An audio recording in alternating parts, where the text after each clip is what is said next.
On the surface, it looked like a tragic but familiar story. Two children, 6-year-old Lily Sullivan and her 4-year-old brother Jack, reported missing from their quiet home near Lansdowne Station, Canada. A frantic search unfolded. Neighbors scoured fields.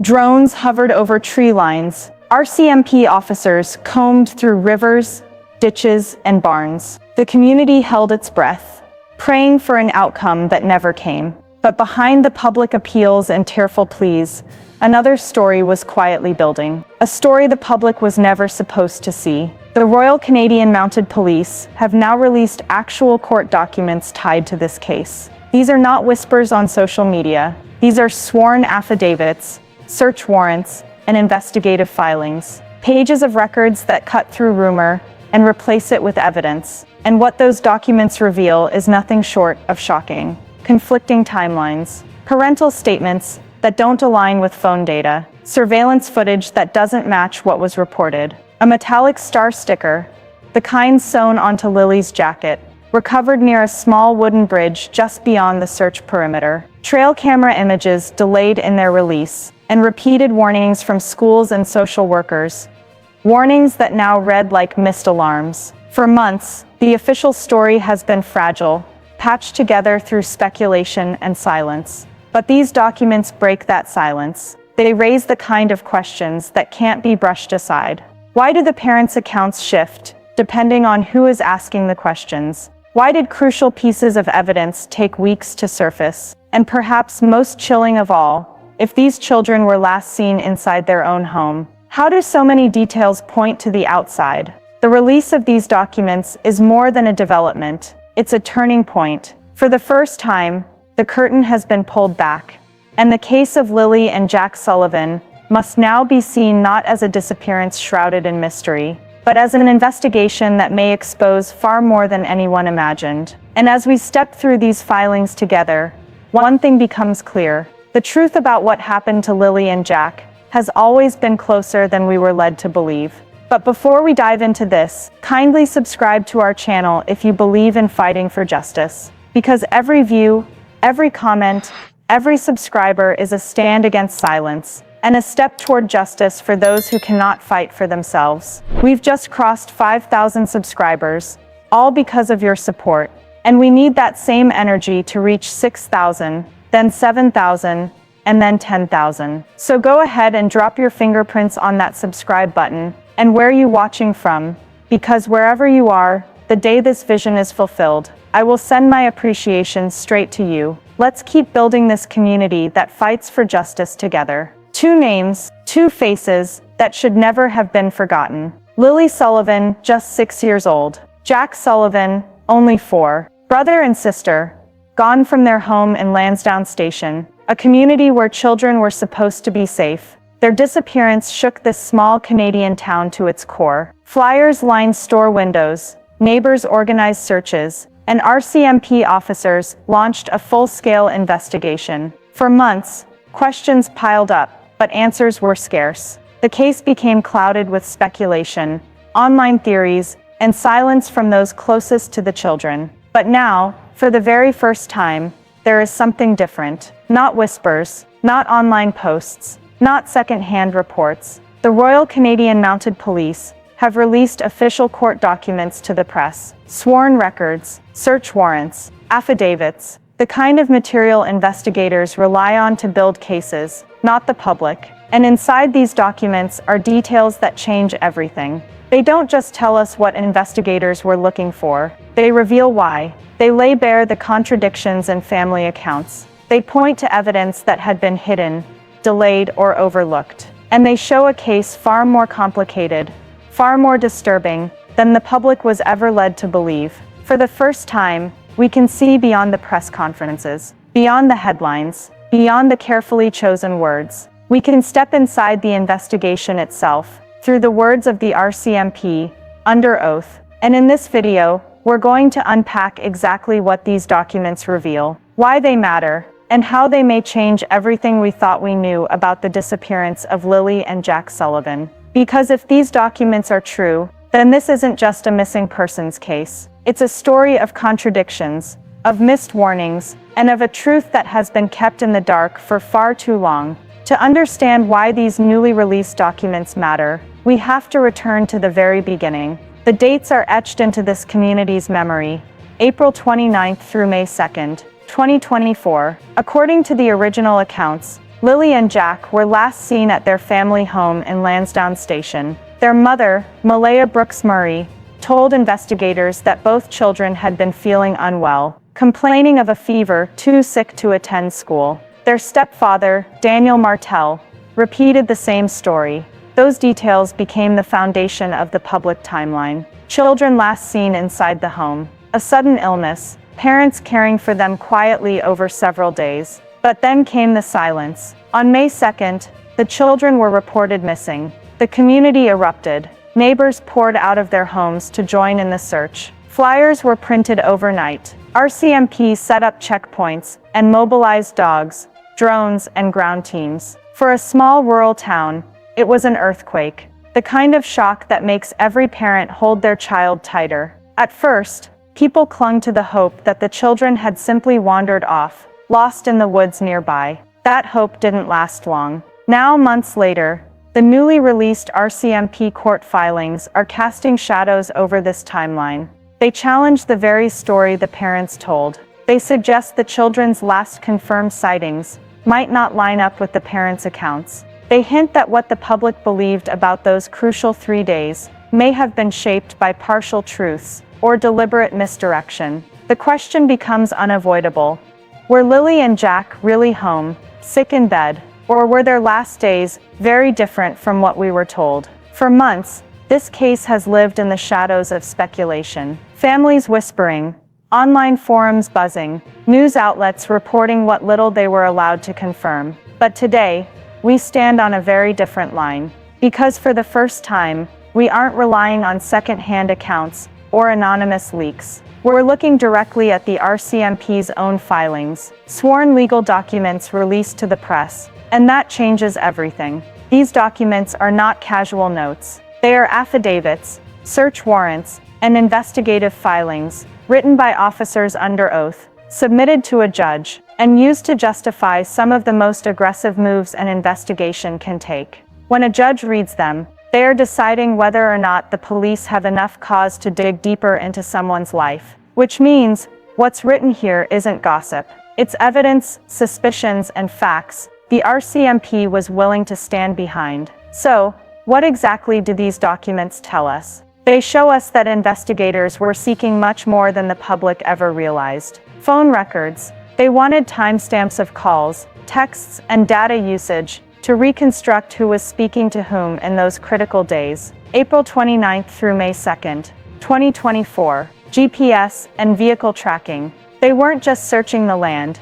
They were quietly building digital maps of where key players were, or weren't. Surveillance footage, from traffic cameras, corner stores, gas stations, even nearby farms. Any lens that might have captured movement around Lansdowne Station. Electronic devices, phones, laptops, tablets, anything that could reveal searches, messages, or hidden connections. And finally, statements from witnesses. Not just from Malia Murray and Daniel Martell, but from neighbors, school staff, and even extended relatives who had contact with the children. But beyond the requests, these filings reveal something even more important. What worried the RCMP from the very beginning. Buried in the sworn statements are early notes flagging inconsistencies, conflicting timelines from Malia and Daniel, details about the children's reported illness that didn't match what investigators later uncovered, and quiet hints, not conclusions, but hints,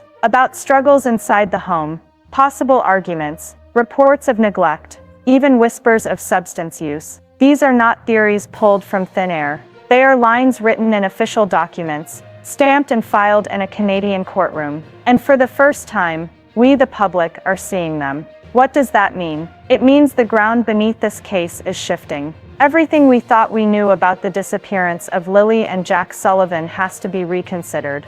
Because if the official record itself raises doubts about the family's story, then the truth may be far more complicated and far darker than anyone admitted at the start. When children vanish, The first hours are always the most important. Investigators rush to document every detail, and the accounts given by parents or guardians form the backbone of the timeline. But in the case of Lily and Jack Sullivan, the court documents reveal that backbone wasn't nearly as solid as the public was led to believe. From the very beginning, Malia Brooks Murray and Daniel Martel gave statements about what happened between April 29 and May 2, 2024. They described the children feeling unwell, resting at home, and being last seen inside their small house near Lansdowne Station. On the surface, their stories seem to align, but the RCMP filings now tell us otherwise. Inside these sworn records, officers detail a pattern of contradictions. On one hand,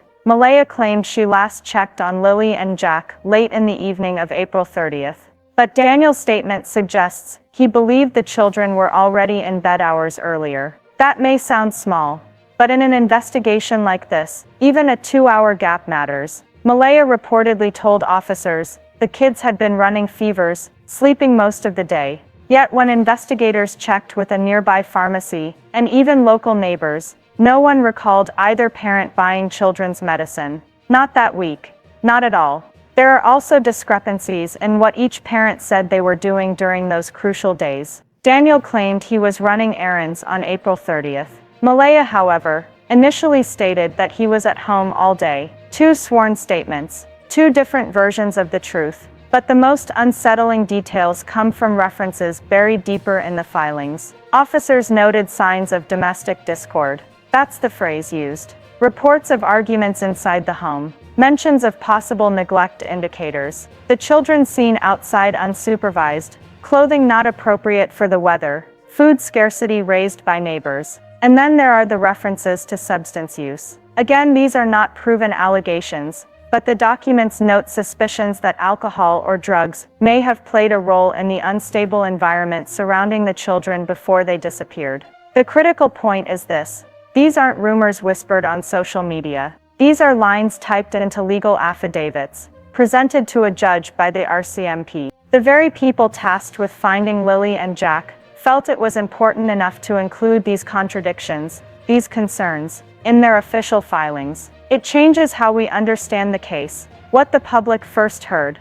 A simple story of two children suddenly gone may not be the full truth. Instead, we see cracks in the parents' accounts, cracks that could either point to confusion in the face of trauma or deliberate deception. And it forces us to ask, if the timeline given by Malia and Daniel doesn't hold up under scrutiny, then what really happened inside that house in Lansdowne Station during those final days of April? Court documents don't just capture words, they capture what evidence investigators have gathered, and how that evidence either strengthens or undermines what people have said.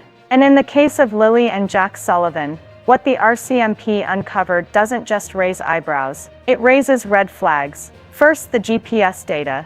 According to the filings, officers subpoenaed phone records and GPS pings from both parents' devices. What they discovered doesn't align with their sworn statements. Daniel Martel claimed to have stayed home during much of April 30th. Yet his phone shows movement subtle, but noticeable towards the northern tree line, near the old service road, well after dark. Malia's phone, too, appears to have been inactive for several critical hours, suggesting it was turned off, or intentionally left behind. Why would that be, in the midst of what they later described as a normal quiet night at home? Then there's the matter of surveillance footage. Businesses near Lansdowne Station were combed for security tapes. At least one of those cameras, according to the documents, caught a figure resembling Daniel's build walking near the tracks around midnight. That's not illegal on its own, but it directly contradicts his statement that he never left the house that night. But the most haunting piece of evidence is also the smallest. Filed under Exhibit 14B,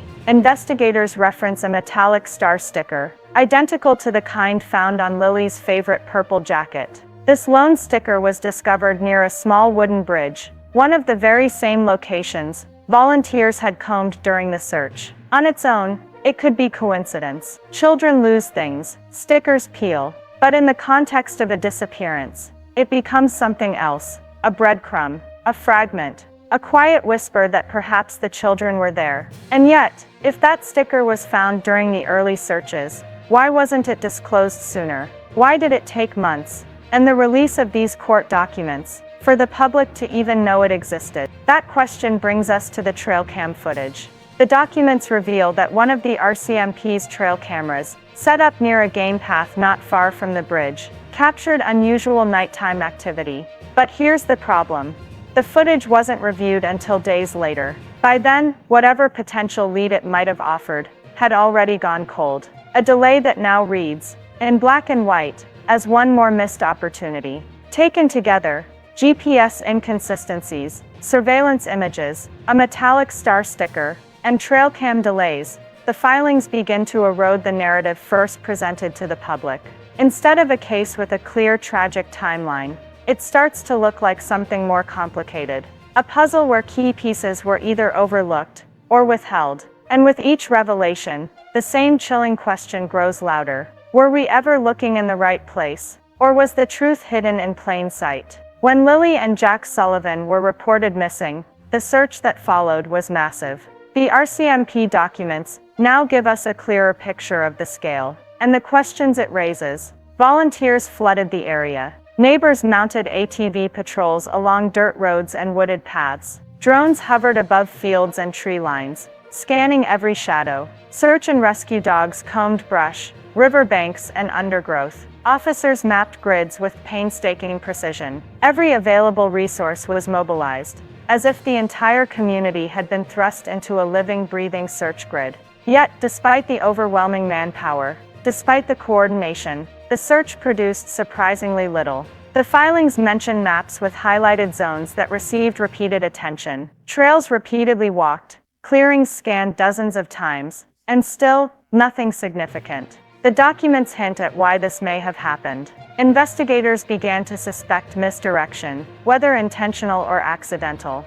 Were the volunteers looking in the wrong places? Could key evidence have been moved or concealed? Or was the scale of the terrain simply too vast to cover effectively in the early hours, when time was most critical? Even more troubling are notes about timing and coordination. Some units arrived late due to miscommunication. Drones couldn't fly at night. Certain trails were inaccessible due to private property restrictions. Every delay, every gap, became a potential window where crucial evidence could be lost. The RCMP filings also emphasize community reliance. Officers leaned heavily on local knowledge, asking neighbors about trails, hidden pathways, and areas where children might play. But even with this information, the gaps in the search remained. And so the documents paint a picture of an enormous coordinated effort that somehow fell short, leaving investigators and the public asking the same haunting question. If such a massive search turned up so little, where were Lily and Jack Sullivan during those first critical hours? The search may have been thorough, but the court filings suggest it was not infallible. And in a case like this, that shortfall could have been decisive.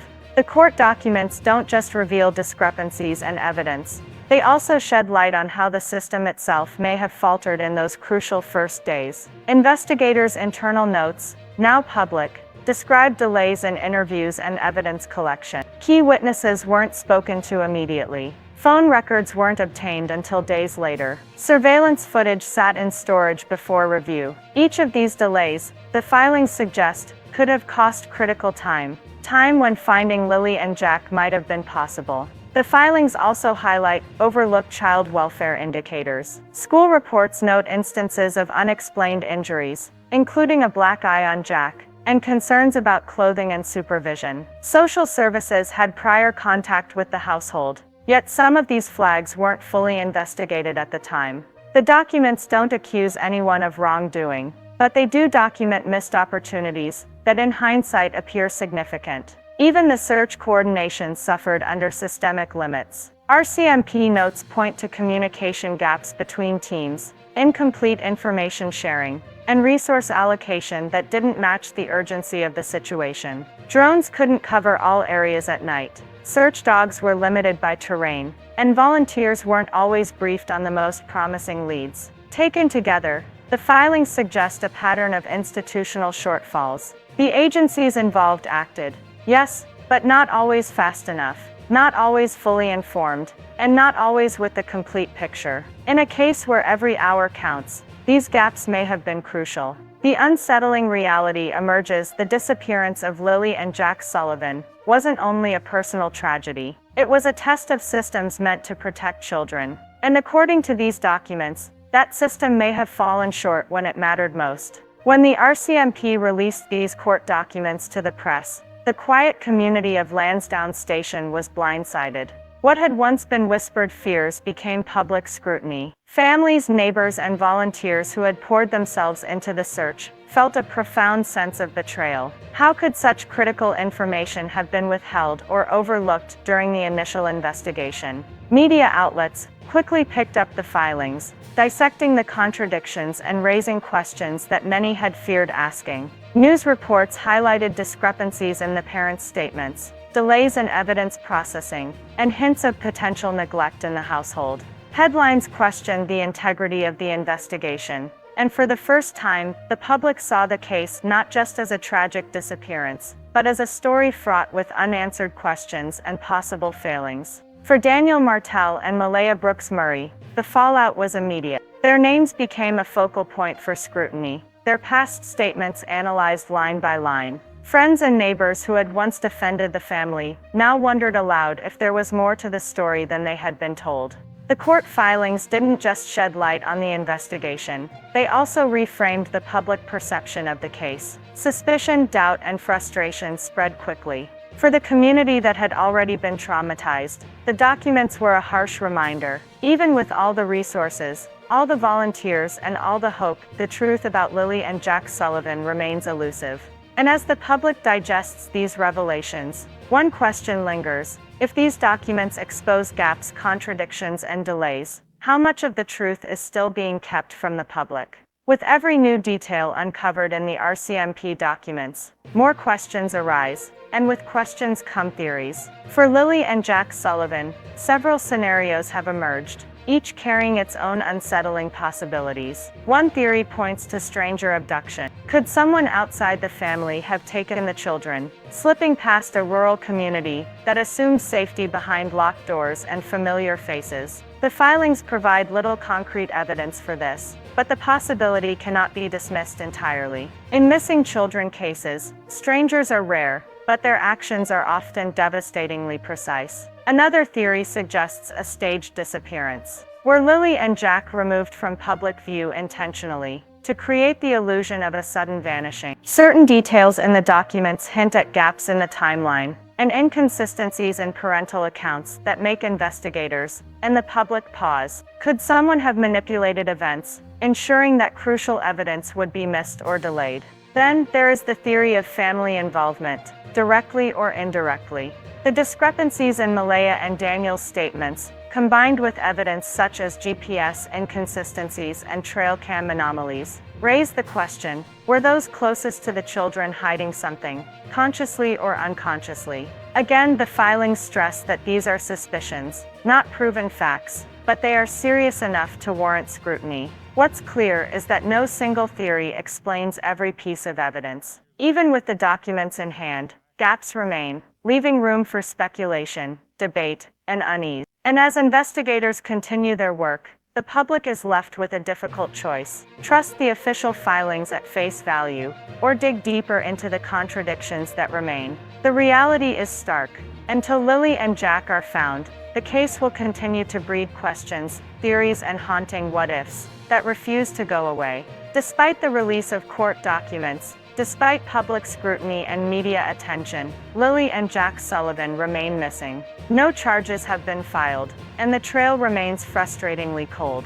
The RCMP continues to appeal to the public for tips. Phone calls, emails, and messages are reviewed daily. Investigators emphasize that even the smallest lead could be the one that cracks the case wide open. And to incentivize public cooperation, a $150,000 reward remains active for information leading to the recovery of the children. Court filings indicate that investigators are deliberately holding back certain details. Sensitive evidence, names of potential witnesses, and certain GPS coordinates have not been made public, all to preserve the integrity of the ongoing investigation. Every piece of information released is calculated, meant to protect the case, while still providing insight into the complexities involved. But for the families, neighbors, and community at large, the questions remain. Where are Lily and Jack? Who, if anyone, knows what happened? And why have so many critical moments gone unresolved despite massive search efforts and months of investigation? The ongoing investigation is a stark reminder. This case is far from closed, and every new document, every new tip, could bring investigators one step closer to answers that have eluded the public for far too long. Lily and Jack Sullivan are still missing. 2 young lives vanished from a quiet community, leaving behind unanswered questions, shattered families, and a town gripped by fear and uncertainty. The recently released RCMP court documents have pulled back the curtain, revealing what was hidden from the public for months. Contradictions in parental statements, evidence overlooked or delayed, and unsettling gaps in the timeline. All of it challenges what we thought we knew. And yet, even with these revelations, the truth remains out of reach. These documents tell part of the story, but they also remind us how much we still don't know. If you believe in justice, this is your call to act. Subscribe to Detective Max. On this channel, we don't chase fame. We don't sensationalize tragedy. We fight for the truth, and for those who cannot speak for themselves. Join the investigation with us. Watch, comment, and share. Every tip, every insight, every observation counts. And in a case like this, it could make the difference between silence and resolution. Ask yourself, do these new court details change how you see the disappearance of Lily and Jack Sullivan? Or do you believe the truth is still being hidden? Comment below. Your voice matters. Your attention matters. And for Lily and Jack, every lead counts. Because until they are found, the search isn't over. And neither is the fight for justice.